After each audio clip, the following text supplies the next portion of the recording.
Praise the Lord. கர்த்தருடைய பரிசுத்த நாமத்திற்கு மகிமை உண்டாகட்டும். இந்த நாளிலே கூட மீண்டும் உங்களை இந்த யூடியூப் வீடியோ மூலியமாய் சந்திப்பது என் மிகுந்த சந்தோஷம். ஏறக்குரிய 17 மாதங்களுக்கு பிறகு நினைக்கிறேன் யூடியூப்ல உங்களை சந்திப்பது மிகுந்த சந்தோஷம் எனக்கு. ரொம்ப நாள் விட்டுட்டு முதல் தடவையாக அந்த வீடியோ போடுறதுனால இந்த ஆண்டுக்குரிய கர்த்தருடைய வார்த்தையை நான் ஞாபகப்படுத்த விரும்புகிறேன். ஆண்டவர் நமக்கு கொடுத்த வார்த்தை year of divine order and divine restoration. தெய்வீக ஒழுங்கும் தெய்வீக திருப்புதலின் ஆண்டு என்று சொல்லி கர்த்தர் பேசினார். இது எத்தனை உண்மையான ஒரு வார்த்தை. ஏன்னா தெய்வீக ஒழுக்கம் இல்லாமல் தெய்வீக திருப்புதலை நம்ம பெற்றுக்கொள்ள முடியாது, அனுபவிக்க முடியாது. இன்னைக்கு நிறைய நேரங்களில் இந்த தெய்வீக ஒழுங்கு நம்முடைய வாழ்க்கையில இல்லாமல் தெய்வீக திருப்புதலை மாத்திரம் நம்ம எதிர்பார்க்கிறவர்களாய் காணப்படுகிறோம். ஆனால் தெய்வீக ஒழுங்கு நமக்கு ரொம்ப முக்கியம். நான் இதை உங்களுக்கு புரிய வைக்கிறதுக்கு என்னுடைய வாழ்க்கையில நடந்த சம்பவத்தையே நான் உங்களோடு கூட பகிர்ந்து கொள்ள விரும்புகிறேன். ஆக்சுவலாக நான் இதை சொல்வதுக்கு நான் வெட்கப்படலை. பட் ஏன்னா கர்த்தர் அவருடைய கிருபையினாலே மன்னித்து ஆண்டவர் இன்னைக்கு திருப்புதலை கொடுத்து கர்த்தர் இன்னைக்கு மீண்டும் அவருடைய ஊழிய களத்துல நம்பி தேவன் பயன்படுத்துகிறாரே. ஆனால் நான் கர்த்தருடைய அவர் செய்து முடித்த காரியத்தை என்னுடைய அவநம்பிக்கையின் மூலியமாகவோ என்னுடைய வெட்கத்தின் மூலியமாகவோ நான் கொச்சப்படுத்த விரும்பவில்லை. ஆமென். சரி, நான் என்னுடைய மனைவிக்கும் நான் ஆராதிக்கிற என்னுடைய தேவனுக்கும் என்னுடைய ஆவிக்குரிய குடும்பத்திற்கும் என்னுடைய மாம்சத்துக்குரிய குடும்பத்திற்கும் ஒரு துரோகத்தை பண்ணினேன். ஒரு பாவ செயல் நிமித்தமாய் ஒரு துரோகம் இவர்களுக்கு நான் செய்தவனாய் காணப்பட்டேன். இதை நான் ஏன் எதுக்கு எப்படி அப்படின்ற கதையை நான் சொல்லிட்டு நான் எதையும் நான் நியாயப்படுத்த விரும்பவில்லை. இதை நான் பகிர்ந்து கொண்டவர்களிடத்துல கூட நான் முழுமையாக நான் எதையும் சொல்லவில்லை. ஏன்னா முழுமையாக நான் சொல்லினேன் என்றால் அது நியாயப்படுத்த முயற்சி செய்கிற வண்ணமாய் மாறிவிடும். ஆகவே நான் சொல்ல வேண்டிய விதத்துல சொல்ல வேண்டிய விஷயங்களை நான் சொல்லவில்லை. மாறாக என்னுடைய மீறுதலை நான் ஏற்றுக்கொண்டு அதிலிருந்து நான் மீண்டு வர கர்த்தருடைய சமூகத்தில் நான் ஒப்பு கொடுத்தவனாய் காணப்பட்டேன். ஆனால் ஆரம்ப நாட்களிலே எல்லாரை போலவும் எனக்கும் என்னுடைய பதவி, என்னுடைய பெயர்,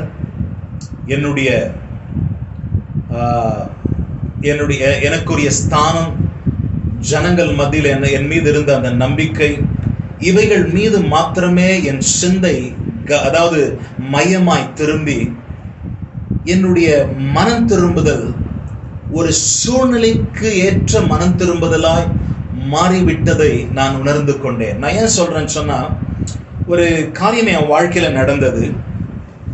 இந்த காரியம் என் வாழ்க்கையில நடந்த பிறகு ஒரு குறிப்பிட்ட நபர் என்னை குறித்து சில காரியங்களை என்னை சார்ந்த எல்லாரிடத்திலும் பகிர்ந்து கொண்டு என்னுடைய பெயரை கெடுக்கும்படியாய், என்னை அழிக்கும்படியாய் செயல்பட்டதை நான் பார்த்தேன். என்னை அறிந்தவர்களும் அதை கண்டார்கள். அப்படி இருக்கும்போது நிறைய பேர் அதுக்கு ரெஸ்பாண்ட் பண்ணாங்க, நிறைய பேர் அவங்களுக்கு அதுக்கு ரெஸ்பாண்ட் பண்ணல, நிறைய பேர் அந்த நபரை பிளாக் பண்ணாங்க, நிறைய பேர் அவங்க அனுப்பின காரியங்களை, பேசின காரியங்களை உள்வாங்க துவங்கினார்கள். இந்த சீசன்ல எதுக்கு நான் அதை சொல்றேன், ஏதாவது சூழ்நிலைக்கேற்ற மனம் திரும்புதல் எனக்குள்ள இருந்துச்சு. நான் ஏன் சொல்ல வரேன்னு சொன்னா, எனக்கு தொடர்ந்து ஃபோன் கால்ஸ் வரும். இந்த மாதிரி ஒரு குறிப்பிட்ட நபர் இந்த மாதிரி சில மெசேஜஸை ஷேர் பண்ணாங்க, சில ஃபோட்டோஸை ஷேர் பண்ணாங்க, சில காரியங்களை ஷேர் பண்ணாங்க அப்படின்னு சொல்லிட்டுலாம் எங்களுக்கு அங்கேருந்து அநேக இடங்கள் இந்த ஃபோன் கால்ஸு மெசேஜஸ் எல்லாம் வரும்போது அது எங்களை ஒரு பக்கம் காயப்படுத்தினது. இன்னொரு பக்கம் வந்துட்டு எங்களை விட்டு சிலர் பிரிந்து போனது எங்களை காயப்படுத்தினது. பிரிந்து போனது மாத்திரமில்லாமல் பிரிந்து போனவர்கள் சிலர், அதாவது எல்லாரையும் நாங்கள் நேசித்தவர்கள் தான், ஆனால் அவர்கள் வந்துட்டு எங்களுக்கு பின்னால பேசின அந்த வார்த்தைகள், மேபி எங்ககிட்ட நல்லா பேசினாலும் எங்ககிட்ட விசாரிச்சாலும் எங்களுக்கு பின்னால பேசின அந்த வார்த்தைகள் என்ன பரிகாசம் பண்ணுது, என்னுடைய மனைவிய பரிகாசம் பண்ணது. பாஸ்டர் ஏன் சர்ச்சுக்கு போல, பாஸ்டர் ஏன் சர்ச்சுக்கு எல்லாம் வருதுல, சிஸ்டர் பார்த்துக்கிறதுக்கா, சிஸ்டர் பிரெக்னெண்டா இருக்கிறாங்களா, ஏன் சிஸ்டர் அவங்கள பார்த்துக்க முடியாதா, சிஸ்டர் பாப்பாவா? இந்த காரியங்களெல்லாம் கேள்விப்படும் பொழுது எனக்கு உண்மையாவே கண் கலங்குச்சு எங்க 2 பேருக்குமே. ஏன்னா எங்களுடைய சூழ்நிலை எங்களுக்கு மாத்திரம் தான் தெரியும். ரெபேக்காவுடைய உடம்புல அவ்வளோ பலவீனங்கள். பிரெக்னெண்டா அந்த சீசன்ல ஈவன் ஒரு பாத்ரூம் போறது கூட நான் தான் கூட்டின்னு போவேன். 24 மணி நேரம் நான் கூட இருக்க வேண்டிய ஒரு அவசியம் இருந்தது. ஈவன் அதாவது என்னுடைய பெற்றோர்களோ இல்ல ரெபேக்காவுடைய அம்மாவோ கூட இருந்தது கூட ரெபேக்காவுக்கு திருப்தி இல்லை, என் மனைவிக்கு திருப்தி இல்லை. அவர்களுக்கு நான் கூட இருக்கணும், 24 மணி நேரம் நான் கூட இருக்கணும் அப்படின்ற ஒரு சூழ்நிலை நேரிட்டது. ஏன்னா அவங்களுக்கு வந்துட்டு எல்லாத்துக்குமே நான் தேவைப்பட்டேன். அவங்க எழுச்சி போறதுக்கு வரத்துக்கு சில பலவீனங்கள் அவங்க அந்த பிரெக்னன்சி டைம்ல வாட்டினதுனால அந்த ஆர்த்ரைட்டிஸ் ஒரு பக்கம், அதுக்கப்புறம் வந்துட்டு பிபி ஹையா இருந்துச்சு. இந்த சூழ்நிலை எல்லாம் இருந்ததுனால நான் வந்துட்டு கூட இருக்க வேண்டிய ஒரு சூழ்நிலை, ரொம்ப பெயின்ஃபுல்லான ஒரு சிச்சுவேஷனா அது காணப்பட்டது. ஒண்ணு மாத்தி ஒண்ணு பலவீனங்கள், சூழ்நிலைகள் கஷ்டமா இருந்த ஒரு காலம். ஸோ இதெல்லாம் கூட என்ன நடக்குதுன்னே தெரியாம பரிகாசத்துக்குரிய வார்த்தைகளை பின்னால பேசுன ஒரு பக்கம், அதுக்கப்புறம் அந்த சீசன்ல சர்ச்ல உதவியா இருந்த நபர்களை பரிகாசம் பண்ணது, அவங்களை குறித்து கமெண்ட் அடித்த காரியங்கள், இதெல்லாம் ஒரு பக்கம் ஒரு நபர் எங்களை குறித்து ஸ்ப்ரெட் பண்ணி கொண்டிருக்கிற விஷயம். இன்னொரு பக்கம் வந்துட்டு எங்களுடைய ஜனங்களாய் இருந்தவர்கள் வந்துட்டு இவ்விதமான வார்த்தைகளை சொல்லி பின்னால பேசுகிற அந்த காரியங்களை கேள்விப்படும் பொழுது வலி மேல வலி, ஒரு மாதிரி பயங்கரமான ஒரு பெயின்ஃபுல்லான ஒரு சிச்சுவேஷனா அது காணப்பட்டது.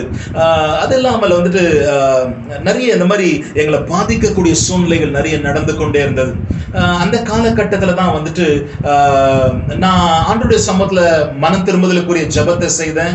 ஆண்டவரை நான் மன்னிங்கன்னு நான் ஜெபம் பண்ணேன். ஆனா எப்படியாவது நான் கரெக்ட்னு ப்ரூவ் பண்ணணும் அப்படின்ற ஒரு மனப்பக்குவம் எனக்குள்ள இருந்துட்டே இருந்துச்சு. இவங்க எல்லாருக்குமே, அந்த நபருக்கும் சரி இவங்க எல்லாருக்குமே நான் என்னன்றதை ப்ரூவ் பண்ணணும் அப்படின்னு சொல்லிட்டு ஏதோ ஒன்று ப்ரூவ் பண்ணணும், என் பக்கத்துல இருந்து நான் ஏதோ ஒன்று ப்ரூவ் பண்ணணும் அப்படின்ற வெறி வைராகியம் எனக்குள்ள இருந்துட்டே இருந்துச்சு. ஆனால் நான் அதை அடக்கி கொண்டே வந்து கொண்டிருந்தேன். திடீரென்று ஒரு நாள் வந்துட்டு என்னுடைய மனைவி என்கிட்ட, ஹனி இந்த மாதிரி இந்த காரியங்கள்லாம் வந்துட்டு லைக் ப்ரொலாங் ஆயினே இருக்கக்கூடாது, இதெல்லாம் தொடர்ந்து இப்படிதான் நடந்துன்னு இருக்குமா, தொடர்ந்து இப்படிதான் பண்ணிருப்போமா, நம்ம இது எழுச்சி செயல்படுற வரைக்கும், நம்ம சைலண்டா இருக்கிற வரைக்கும் இப்படிதான் நடக்கும், நீங்க எதனா பண்ணணும் அப்படின்னு சொல்லிட்டு அவங்களும் கொஞ்சம் ஹர்ட் ஆக ஆரம்பிச்ச உடனே நான் ஒரு ப்ராமிஸ் பண்ணேன், நீ கவலைப்படாத, அடுத்த தடவை யாருன்னா ஃபோன் பண்ணி நம்ம கிட்ட இந்த மாதிரி ஃபோன் வந்துச்சு, இந்த மாதிரி யாரோ இந்த மாதிரி சில காரியங்களை ஷேர் பண்ணாங்க அப்படின்னு சொல்லிட்டு யாருன்னா சொன்னாங்கன்னா, you trust me, I'm gonna give it back, நான் வந்துட்டு திரும்பி கொடுக்க போறேன், நான் வந்துட்டு செயல்பட போறேன், நான் வந்துட்டு ப்ரூஃப்களை கலெக்ட் பண்ண போறேன், நான் வந்துட்டு ஐம் கோனா கிவ் பேக் அப்படின்னு சொல்லிட்டு நான் முடிவு பண்ணிட்டேன். ஸோ முடிவு பண்ணிட்டு என் வைஃப் கிட்ட நான் சொன்னேன். அதுக்கப்புறமும் ஒரு தடவை 2 தடவை சூழ்நிலை ஆச்சு, எனக்கு என்ன மனசு வரல, ஆனாலும் அப்படியே கொஞ்சம் நாங்க அமைதியா விட்டோம். ஆனா தொடர்ந்து சில காரியங்கள் நடக்கும் பொழுது நான் அதுக்கு மேல என்னால பொறுக்க முடியல. நானும் வந்துட்டு ஒரு அட்வொகேட்ட பேசினேன், ஒரு லாயர்கிட்ட பேசினேன். ஒரு லாயர்கிட்ட பேசிட்டு ஆக்சுவலா இந்திய தேசத்துல இருக்கக்கூடிய பெரிய என்ன சொல்ற கேஸுங்களை டீல் பண்ணிட்டு இருக்கக்கூடிய ஒரு லாயர்கிட்ட வந்துட்டு பேசும்படியாக கர்த்தராகிய தேவன் எனக்கு கிருபை கொடுத்தார். நான் பேசிட்டு சில ஐடியாஸ் கேட்டேன், இந்த காரியங்களை ஷேர் பண்ணேன், சில ஐடியாஸ் கேட்ட பிறகு அவங்க சொன்னாங்க, இது இப்ப நடந்த சம்பவத்திலேயே நம்ம பக்கம் இருக்கிற நிறைய சாதகமான காரியங்களை வந்துட்டு அவங்க சொல்லும் போது தான் அப்பதான் என் கண்ணு தெரிஞ்சுச்சு, ஓ சட்டத்தின்படி இப்படியெல்லாம் கூட இருக்கா அப்படின்னு சொல்லிட்டு, சட்டத்தில் இருக்கிற ஓட்டையின்படி அல்ல, சட்டத்தின்படி சில காரியங்களை ஷேர் பண்ண ஆரம்பிச்சேன்னு எனக்கு ஷாக்கிங்கா இருந்துச்சு. ஒரு பக்கம் எனக்கு ஒரு பலன் வந்த மாதிரி இருந்துச்சு. அதுக்கப்புறம் அவங்க சொன்னாங்க, இந்த மாதிரி இல்ல, இன்னும் கொஞ்சம் கூட நீங்க ப்ரூஃப்ஸ் எல்லாம் கலெக்ட் பண்ண ஆரம்பிங்கன்ட்டு. ஒரு சேலஞ்சிங்கா, ரொம்ப கஷ்டமா இருந்துச்சு, ஆக்சுவலா ரொம்ப சேலஞ்சிங்கா இருந்துச்சு. பட் ப்ரூஃப்களை வந்து நான் கலெக்ட் பண்ண துவங்கினேன். அதாவது மெசேஜஸ் எல்லாம் ரெஸ்டோர் பண்ண துவங்கினேன், ஆடியோஸ், அதுக்கப்புறம் மெசேஜஸ், போட்டோஸ், இவைகளெல்லாம் ரெஸ்டோர் பண்ற வேலையில வந்து நான் ஈடுபட்டேன். அந்த காரியங்களில் ஈடுபட்டு இன்னும் சில காரியங்களை நான் என்கொயரி பண்ண துவங்கும் பொழுது தான் அந்த நபரை குறித்து வேறு சில காரியங்கள் எல்லாம் வந்துட்டு நான் தெரிந்து கொள்ள துவங்கினேன். இந்த காரியங்கள் எல்லாம் தெரிந்து கொள்ள துவங்கும் போது எனக்குள்ள வந்துட்டு ஓஹோ, இப்படியெல்லாம் நடந்திருக்கா இவங்களுடைய வாழ்க்கையில, இப்படியெல்லாம் செய்திருக்கிறாங்களா இவங்களுடைய வாழ்க்கையில, இது வரைக்கும் இந்த மாதிரி நிலைமைக்கெல்லாம் போயிட்டு வந்திருக்கா இவங்களுடைய வாழ்க்கையில அப்படின்னு சொல்லிட்டு அநேக காரியங்களை வந்து நான் தெரிந்து கொள்ள ஆரம்பிச்சு இதுல யார் யார் ஈடுபட்டிருந்தாங்க, என்ன நடந்துச்சு, ஃபுல் ஹிஸ்டரிய எல்லாவற்றையும் கலெக்ட் பண்ணி இது எல்லாத்தையும் நான் ஏதாவது செக்ரிகேட் பண்ணி நான் வந்துட்டு இது எல்லாத்தையும் நான் லைன் அப் பண்ண ஆரம்பிச்சேன். அது மாத்திரம் இல்லாமல் அந்த என்னுடைய பெயரை கெடுக்கணும்னு நினைச்சிருந்த நபர் வந்துட்டு சில நபர்கள் ஈவன் நாம இருக்கிற இந்த ஊர்ல கூட சில ஹை அபிஷியல், சில ஸ்கூலுடைய கரஸ்பாண்டன்ட்டுங்க, சில பெரிய பாஸ்டர்ஸ்ங்க, இவங்களை குறித்தெல்லாம் சில காரியங்கள் என்கிட்ட பேசியிருந்தாங்க.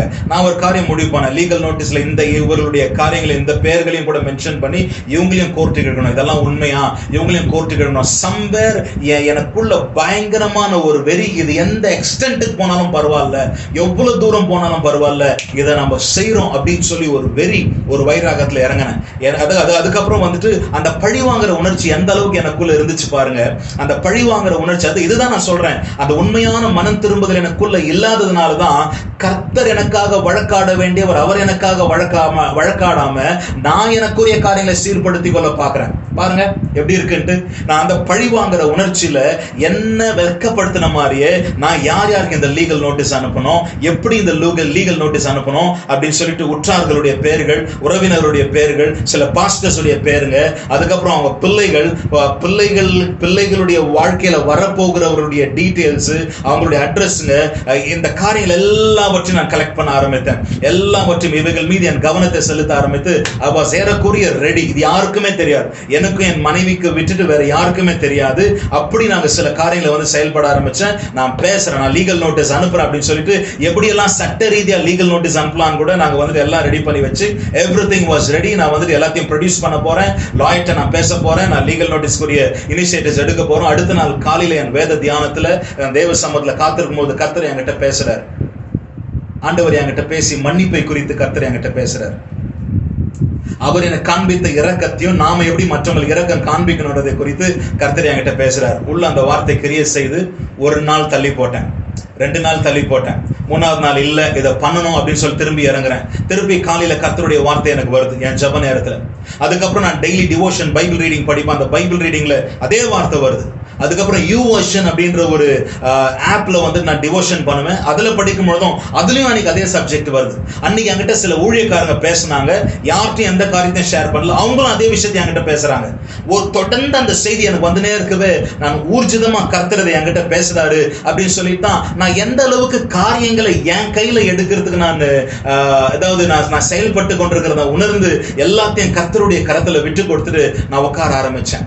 ஆனா இவ்வளோ பிரயாசப்பட்டு என்னால செய்ய முடியலன்ற வலி என்னை உடைச்சிச்சு. நான் செய்த தப்புனால நான் உடைக்கப்படல, இவ்வளோ பிரயாசப்பட்டு ஒரு நபர் நம்ம பழி வாங்குறதுக்காக இவ்வளோ பிரயாசப்பட்டு நம்ம செய்த காரியம் எல்லாம் வீணா போதேன்ற வலி என்னை உடைக்க ஆரம்பிச்சு. இந்த வலியில தேவ சமூகத்துல உட்கார ஆரம்பிக்கும் பொழுதுதான் அவருடைய வார்த்தை என்கிற கண்ணாடி மூலியமா என் நிலைமை நான் பார்க்க துவங்கினேன். நான் எவ்வளவு ஆழமான படுங்கொழியில இருக்கிறேன் என்பதை நான் பார்க்க ஆரம்பித்தேன். என்னுடைய சூழ்நிலை எவ்வளவு மோசமா இருக்குது என்பதை நான் பார்க்க துவங்கினேன். என்னுடைய நோக்கம் எல்லாம் ஆண்டவரே வெளிரங்கமாய் என்னுடைய பாஸ்டர் அப்படின்ற அந்த பேரை நான் காப்பாத்திக்கணும்.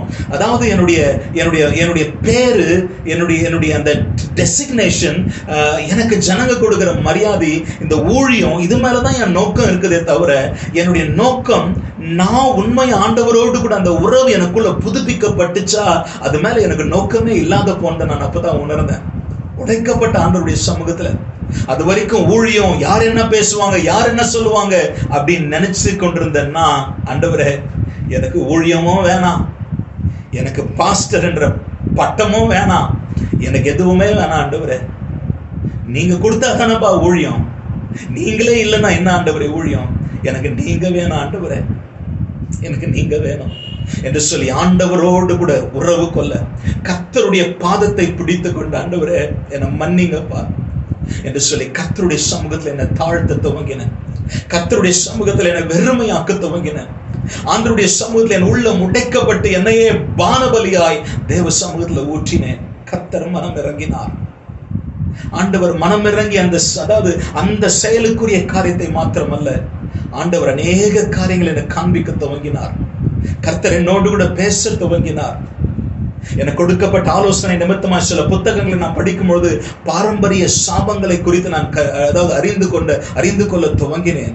அப்பொழுதுதான் என்னுடைய நிலைமையும் அதே போல என்னுடைய குடும்பத்தில் இருக்கிற சில பேட்டர்ன்ஸை நான் கவனிக்க ஆரம்பிச்சேன். எங்க அப்பா சைடு, அம்மா சைடு, தாத்தா பாட்டி, எனக்கு தெரிஞ்ச அந்த லைனேஜ்ல இருந்து யார் யாருக்குள்ள என்னென்ன பிளஸ் என்னென்ன மைனஸ், என் குடும்பத்தில் இருக்கிற பிளஸ் மைனஸ் எல்லாம் நான் எழுத ஆரம்பிச்சேன். அதுல என்னென்ன பாவங்கள் எனக்குள்ள இருக்கு அப்படின்றத நான் பார்க்க ஆரம்பித்து, எதெல்லாம் என் குடும்பத்துல தொடர்ந்து சைக்கிளா வந்து இருக்குது அப்படின்றத பார்க்க துவங்கி அந்த பாரம்பரிய சாபங்களை உடைச்சு, அதுக்குன்ட்டு பாரம்பரிய சாபம்ன்றதுனால என் பாவத்தை நான், என் மீறுதலை நான் நியாயப்படுத்த விரும்பவில்லை. நம்ம எல்லாரும் பிள்ளைகளை, நம்முடைய செயல்களுக்கு நாம தான் பொறுப்பு. ஆனா இந்த பாரம்பரிய சாபங்கள் நம்முடைய சுபாவங்களை ஒரு ஸ்ட்ராங் ஹோல்டா மாத்துது. அது எல்லாவற்றையும் நான் புரிந்து கொண்டு வந்து ஒவ்வொன்றையும் அறிக்கை செய்து கர்த்தருடைய சமூகத்துல உடைக்க துவங்கினேன். அதுக்கப்புறம் தான் பிள்ளைகளை, நான் ஒரு 7 நாள் இந்த விடுதலைக்குரிய கருத்தரங்குக்கு நான் கடந்து சென்றேன். கர்த்தர் என் வாழ்க்கையில ரொம்ப ஆழமா குறுக்கிட துவங்கினார். ஆச்சரியப்படுவீங்க. என்னுடைய 5 வயசுல இருந்து நடந்த காரியங்களை கர்த்தர் எனக்கு ஞாபகப்படுத்தி காண்பித்து, இந்த 5 வயசுல இருந்து நான் என்னென்ன அனுபவித்து வந்தேன், என் வாழ்க்கையில என்னென்ன நடந்தது, என்னை யாரெல்லாம் எப்படி பிரயோஜனப்பட்டாங்க, நிறைய காரியங்களை ஆண்டவர் எனக்கு வெளிப்படுத்தி கொண்டு வந்தார். ஒவ்வொன்றையும் அந்த நபர்களை மன்னித்து கொண்டு, ஒவ்வொன்றிலிருந்து கட்டுகளிலிருந்து என்னை விடுவித்துக் கொண்டு நான் வரும்படியா கர்த்தர் கிருபை கொடுத்தார்.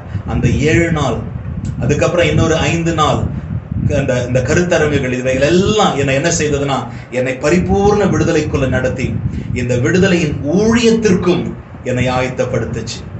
கர்த்தரின் ஊழியத்தின் தரிசனத்தை மாற்ற துவங்கினார். நான் ஊழியம் செய்வனா என்னன்னு எனக்கு தெரியல. ஆனா என் இருதயத்துல ஒரு தீர்மானம் எடுத்த, ஆண்டவரே எனக்கு நீங்க மீண்டும் ஊழியத்தை கொடுப்பீங்கன்னு சொன்னா, நானும் என் மனைவியும் தீர்மானம் எடுத்த, ஆண்டவரே நாங்க மீண்டும் ஊழியம் செய்வோமே, ஆனால் நாங்கள் ஆண்டவரே இப்படிதான் நாங்கள் செய்ய போறோம் என்று சொல்லி இந்த விடுதலையின் ஊழியத்தை குறித்து அவருடைய ஆழங்களை அறிந்து கொள்ள கர்த்தர் கிருபை செய்தார். ஏன்னா நிறைய நேரங்கள்ல நானே கூட மற்றவங்களுடைய சூழ்நிலைகளை பிளஸ் ஆர் மைனஸை பார்க்கும்போது அவங்கள ஜட்ஜ் பண்ணுவோம், அவங்கள குற்றப்படுத்துவோம், அவங்கள குறித்து பின்னால எப்படி உங்களால அதெல்லாம் பண்ண முடியுது தெரியலையே அப்படின்னு சொல்லிட்டுலாம். அதுக்கப்புறம் தான் ஆண்டவருடைய அன்பு கர்த்தர் இருதயத்துல கொடுத்து, நான் ஒரு காரியத்தை நான் ரொம்ப ஆழமா இந்த சீசன்ல புரிஞ்சுக்கிறது என்ன தெரியுமா, 7 மாதங்கள் ஒரு மனம் திரும்புதலின் காலத்துக்கு நான் கடந்து வந்தேன். 7 மாதங்கள்ல ஏசப்பா ஏன் பாவிகள் அவ்வளவு நேசிச்சார், ஏசாமி ஏன் பாவிகளுடைய வீட்டுக்கு அவர் கடந்து போனார், ஏன் பாவிங்க கூடவே அவர் இருந்தாருன்னு சொல்லிட்டு நான் புரிஞ்சுக்கிறேன். ஏன்னா நான் அனுபவித்த ஒரு காரியம், என்னை சுற்றிலும் அந்த வார்த்தைகளா இருக்கட்டும், ஈவன் ஜபங்கள் கூட இருக்கட்டும், குற்றப்படுத்துற ஜபமாவே இருந்துச்சுன்னா பாருங்களேன், குற்றப்படுத்தக்கூடிய ஜபங்கள், அந்த ஜபங்கள் எனக்கு ஆறுதல் கொடுக்குதோ இல்லையோ, என்னை இன்னும் குற்றப்படுத்தும், இன்னும் காயப்படுத்தும். அப்படியாப்பட்ட ஒரு சூழ்நிலை தான் என்னை சுற்றிலும் காணப்பட்டது.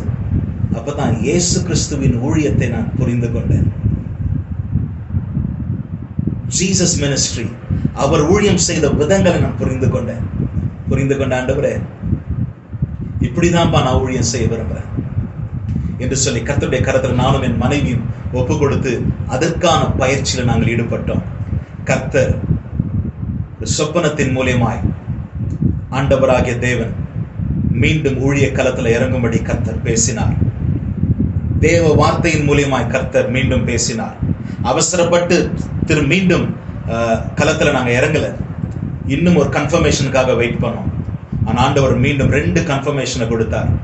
அதுக்கப்புறம் ஊழிய களத்துக்குள்ள வந்து கர்த்தர் எங்க வாழ்க்கையில நாங்கள் கடந்து வந்த அனுபவத்தின்படியே ஊழியத்தை துவங்க கர்த்தர் கிருபை செய்து, இதோ நம்முடைய சபையிலையும் கூட அவிதமான கருத்தரங்குகளை வைத்து ஜனங்களுடைய வேரோடு கூட சில காரியங்களை டீல் பண்ண கர்த்தர் கிருபை கொடுத்து பயங்கரமான ஹீலிங் சுகங்கள் எல்லாம் சபையில நடந்து வாழ்க்கைகள் மாறினதை பார்க்கும்படியாக கர்த்தர் கிருபை கொடுத்தார்.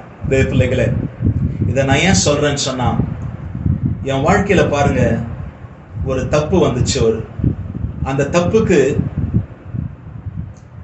சூழ்நிலைக்கேற்ற ஒரு மனம் திரும்புதல், மேல அப்பத்துக்கு சூழ்நிலை செட் ஆனா போதும் அப்படின்னு சொல்லக்கூடிய ஒரு மனம் திரும்புதல் எனக்குள்ள காணப்பட்டுச்சு.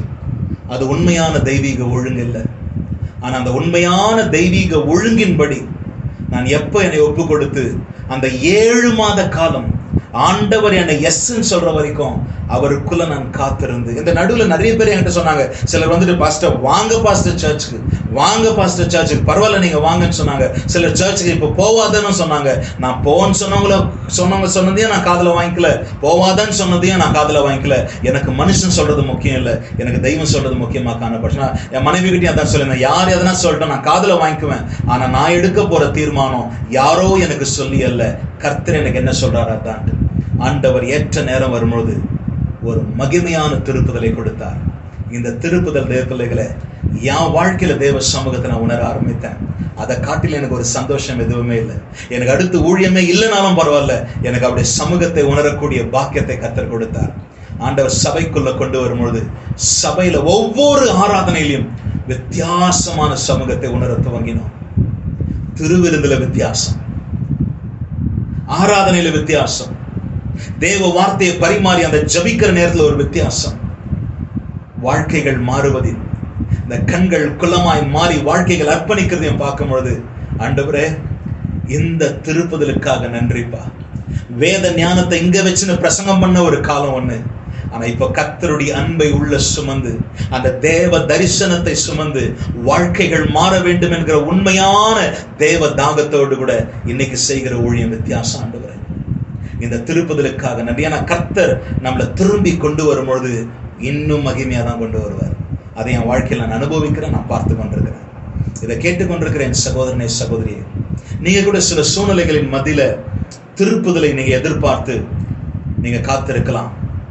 சில காரியங்கள்ல ஆண்டவர் உங்க வாழ்க்கையில குறுக்கிடும்படியா நீங்க காத்து கொண்டிருக்கலாம்.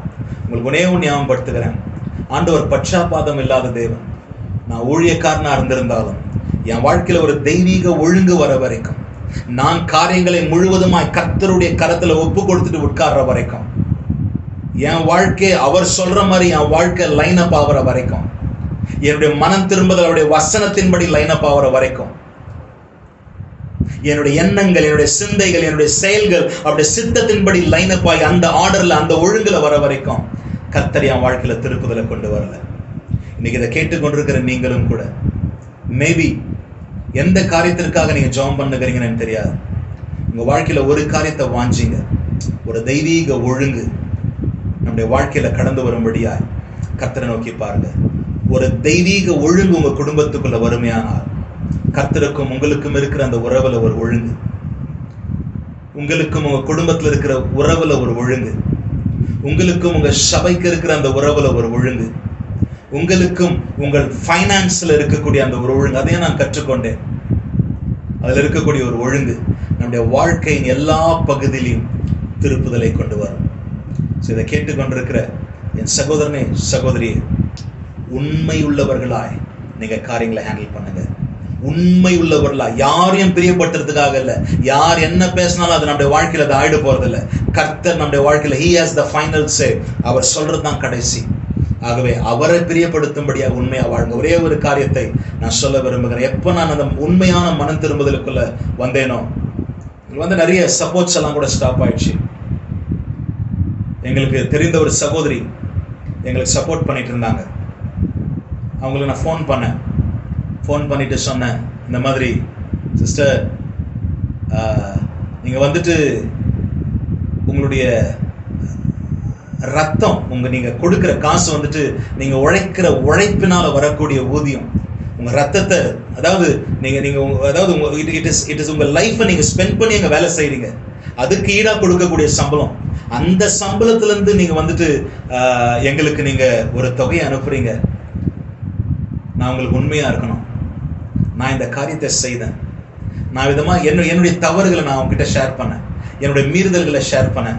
அவங்க என்கிட்ட கேட்டாங்க, இதை நான் சொல்றதுக்கு முன்னால எனக்குள்ள பல சிந்தைகள், நான் ஒருவேளை இதை செய்துட்டு அவங்க எனக்கு சப்போர்ட் பண்ணாம ஸ்டாப் பண்ணிட்டாங்கன்னா, அந்த சப்போர்ட் கூட இல்லாம போச்சுன்னா நாங்க என்ன பண்ணுவோம் அப்படின்னு சொல்லிட்டு. பட் உண்மையா இருக்கணும், உண்மையான மனம் திரும்புதலை கர்த்தர் கொடுக்கும் பொழுது நம்ம உண்மையா இருக்கணும். அவங்க கிட்ட சொன்னேன், இதுதான் சிஸ்டர் சோனல் அப்படின்ட்டு. அவங்க என்கிட்ட என்ன தெரியுமா கேட்டாங்க, பாஸ்டர் உங்க மனைவி என்ன பாஸ்டர் சொன்னாங்க, ரெபேக்கா சிஸ்டர் என்ன சொன்னாங்க? நான் சொன்னேன், அவங்க என் கூட நிக்கிறாங்க சிஸ்டர், என் மனைவி என் கூட நிக்கிறாங்க, she is my backbone, she is standing with me, என் கூட நிக்கிறாங்க. அப்போ அவங்க சொன்னாங்க, பாஸ்டர் உங்க மனைவி எப்படி உங்களோடு கூட நிற்கிறாங்களோ, உங்க சகோதரியா நானும் உங்களோடு கூட நிற்பேன். அதனால நீங்க எதை பத்தியும் கவலைப்படாதீங்க. கர்த்தர் இருக்கிறார். நியாயம் செய்கிறவர் கர்த்தர், நீதி உள்ள தேவன் கர்த்தர், ஜட்ஜ் பண்றவர் கர்த்தர். அவர் பார்த்துக்குவார். இதுக்கு நம்மளுக்கும் சம்பந்தமே இல்லைன்னு சொல்லிட்டு அந்த மாசம் அவங்க வழக்கமா அனுப்புறதை காட்டிலும் எங்களுக்கு டபுளா அனுப்புனாங்க. யோசித்து பாருங்க கர்த்தர் எப்படி கிரியை செய்யறாருன்ட்டு. மாம்சம் என்ன சொல்லும், ஐயோ சொல்லிடாத, அந்த சப்போர்ட்டும் போயிடுச்சுன்னா நீ என்ன பண்ணுவ, எப்படி வாழ்வேன்ட்டு. நம்முடைய மனம் திரும்புதல நம்ம உண்மையா இருப்போமே ஆனால், நம்முடைய மனம் திரும்புதல் அதேபோல் நம்முடைய ஒழுங்குல நம்ம உண்மையா இருப்போமே ஆனால், உண்மையாகவே மகிமையான திருப்புதலை கர்த்தர் நம்முடைய வாழ்க்கையில கொண்டு வர வல்லவராக இருக்கிறார். ஆமென். தொடர்ந்து பிள்ளைகளை ஜெபம் பண்ணுங்க. ஜெப விண்ணப்பங்கள் ஏதாகிலும் இருக்குமே ஆனால் எங்கள் இடத்துல ஷேர் பண்ணுங்க. தொடர்ந்து இந்த யூடியூப் சேனல்ல கர்த்தருடைய வார்த்தைகள் வரும். நீங்கள் தேவனுடைய வார்த்தைகளை இந்த சேனல்ல கவனிக்கலாம். மேபி நீங்க சப்ஸ்கிரைப் பண்ணாமல் இருந்தீங்கன்னா சப்ஸ்கிரைப் பண்ணுங்க. தொடர்ந்து நம்ம தொடர்பில் இருப்போம். தேவ நாமத்தை மகிமைப்படுத்துவோம். அடுத்து நாங்கள் கான்ஃபரன்ஸோ இல்லை வேறு ஏதாவது நாங்கள் மீட்டிங்ஸை வைக்கும்போது தெரியப்படுத்துகிறோம். நீங்களும் வந்து கலந்து கொண்டு ஆழமாய் நம்முடைய வாழ்க்கையில் இருக்கக்கூடிய காரியங்களை கர்த்தர் டீல் பண்ண நம்ம விட்டு கொடுத்து தேவன் வைத்திருக்கிற சுதந்திரமான வாழ்க்கையை வாழ நம்மளை ஒப்பு கொடுக்கலாம். கர்த்தருடைய நாமம் நம் நிமித்தமாய் மகிமைப்படட்டும். Thank you for your time. Thank you for trusting us and thank you for standing with us. எங்களோடு கூட இணைந்து இம்மட்டும் நிற்பதற்காக நன்றி. கர்த்தர் உங்களையும் உங்கள் குடும்பங்களையும் ஆசீர்வதிப்பாராக.